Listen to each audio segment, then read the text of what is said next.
சேர்த்த பணத்தை செலவழிச்சாலும் சொத்த மாத்தி எழுதி வச்சாலும் பாட்டி சொல்ல கட்டாதே. வணக்கம். உங்க கையில இருக்கிற பட்டா இல்ல சிட்டா எப்போவாச்சும் நல்லா உத்து பார்த்திருக்கீங்களா? அந்த டாக்குமெண்ட்ல இருக்கிற ஒவ்வொரு டீட்டெயிலுக்கு பின்னாலையும் ஒரு பெரிய கதை இருக்கு. இன்னைக்கு அந்த கதைக்கு அஸ்திவாரம் போட்ட ஒரு பெரிய அரசாங்க திட்டத்தை பத்தி தான் நாம பார்க்க போறோம். அதுதான் நில உடைமை பதிவு மேம்பாட்டு திட்டம். இந்த டாக்குமெண்ட்ஸ்லாம் எங்கிருந்து வந்துச்சு? சும்மா அப்படியே வானத்துல இருந்தா குதிச்சிருச்சா?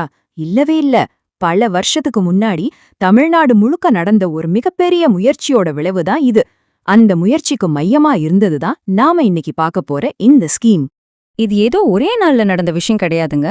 பல வருஷமா ரொம்ப நல்ல பிளான் பண்ணி செஞ்ச ஒரு பெரிய முயற்சி. கடைசியா செப்டம்பர் 30, 1987 தமிழ்நாடு பூரா இருந்த நில ரெக்கார்ட்ஸ் எல்லாம் ஒரு புது ஒழுங்கான ஃபார்மேட்க்கு கொண்டு வந்தாங்க. அங்கங்க செதறி கிடந்த ஆயிரக்கணக்கான டாக்குமெண்ட்ஸை ஒரே சிஸ்டம்குள்ள கொண்டு வர்றதுதான் இதோட மெயின் கோல். சரி, அப்போ இவ்ளோ பெரிய திட்டத்தோட உண்மையான நோக்கம் என்னவா இருக்கும்? சும்மா பேப்பர்ஸ் அடுக்கி வைக்கிறது மட்டும்தானா? இல்ல இதுக்கு பின்னால பெரிய குறிக்கோள் ஏதாச்சும் இருந்துச்சா? வாங்க அத பத்தி பாப்போம்.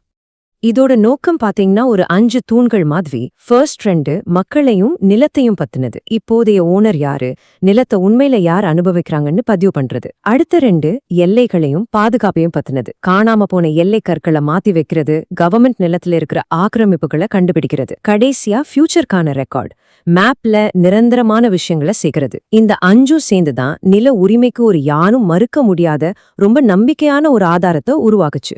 பிளான் போடுறதெல்லாம் ஈஸி தான். ஆனா இது எப்படி கிரவுண்ட்ல ஒவ்வொரு ஊர்லயும் ஒவ்வொரு நிலத்திலயும் செஞ்சாங்க?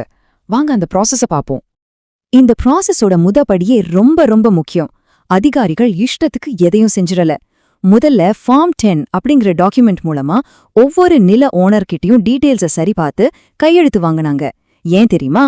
ஏன்னா இந்த திட்டம் வெறும் கவர்மெண்ட் ரெக்கார்ட் மட்டும் இல்ல, அது மக்களோட சொத்துரிமைய உறுதி பண்ற ஒரு அக்ரிமெண்ட் மாதிரி. அதுக்கு அவங்களோட சம்மதம் ரொம்ப முக்கியம் இல்லையா? 4 மீட்டர். இது சும்மா ஒரு நம்பர் இல்ல. இந்த திட்டம் எவ்வளவு துல்லியமா இருந்துச்சுங்கிறதுக்கு இது ஒரு சாட்சி. உதாரணத்துக்கு, உங்க நிலத்துக்குள்ள ஒரு சின்ன பாதை இல்லனா வாய்க்கால் போகுதா, அதோட அகலம் 4 மீட்டருக்குள்ள இருந்தா அது ஒரு தனி உட்பிரிவா பதிவு பண்ணணும்னு ஒரு தெளிவான ரூல் இருந்துச்சு. சின்ன சின்ன டீடைல்ஸ் கூட விட்டுறக்கூடாதுங்கிறது தான் நோக்கம். இந்த வார்த்தையை பாருங்க, பூஸ்திதி வாய்க்கால். இது ஏதோ பழைய காலத்து வார்த்தைன்னு நினைச்சுக்காதீங்க.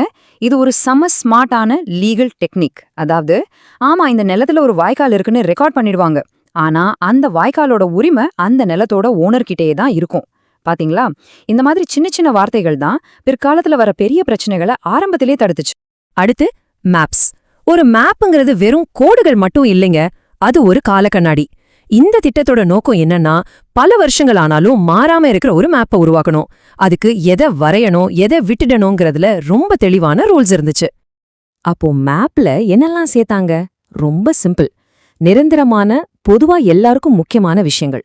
கிராம நத்தங்கள், கவர்மெண்ட் பில்டிங்ஸ், குளங்கள், கிணறுகள், ரோடுகள், ரயில்வே லைன்ஸ், அதாவது அடுத்த 10-20 வருஷத்துல சட்டுன்னு மாறாத விஷயங்கள். இதெல்லாம் ரொம்ப கவனமா அளந்து மேப்ல சேர்த்தாங்க. அதே நேரத்துல எதையெல்லாம் வேணான்னு விட்டாங்க?